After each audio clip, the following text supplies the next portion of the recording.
কয়লার এই টক বগাই না আগুনের ভিতরে দেন এটি কি মুরগির রান ওইটা গরু আর মাঝখানটা মুরগির বেস্টের পিস। এই খাওনটা আমি ছোটোবেলার থেকে খাই। দেখেন কি জিনিস। কাকি যাই দিয়ে হবে আমাদের দোকানটা খুলতেছে, আমিও পেয়ে গেছি আজকে প্রথম কাকি রে। কাকি তা আমগুলি আগে বাড়েন, আমগুলি প্রথম বানায় দিল, আগে আমরা খাইলাম। কাকি এই যে ড্রাম স্টিকগুলো কত কইরা? রানটা হইছে 50 টাকা। আর ওই যে এইটা গরুটা হইছে 50 টাকা। গরুটা 50 টাকা। আর এই যে এইটা মুরগির এইটা 30 টাকা। হ্যাঁ। এটা কি মানে সবসময় খোলা থাকে? 12 মাস। 12 মাস খোলা থাকে। কোনো সমস্যা হলে বন্ধ না, এমনি কোনো বন্ধ না। এই খাওনটা খাইলে যাইতো এবার আদমজি বিহারি কলোনির ভিতরে, বুঝছেন? একটা মসজিদ আছে ওই জায়গার ভিতরে, দরজা ছাড়া মসজিদ। আমরা ছোটোবেলায় এই কথাই কইতাম, অনেক সুন্দর মসজিদটা।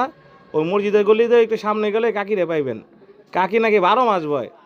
আজকে খাওয়ানোর পার্টনার আসিল বিলাল ভাই, এনতে আছে ডাক্তার ভাই। খাইছি এক একজনে বাড়ির লেগে শুদ্ধ লইছি। এই যে দেখেন বাড়ির লেগে কত গিলি লইছি 3 জনে মিল্লা। তো যাক ভাই, আমরাও খাইলাম, বাড়ির মানুষও খাক। আপনাকে মন চাইলে আপনারা যায়েন। আল্লাহ হাফেজ, আসসালামু আলাইকুম।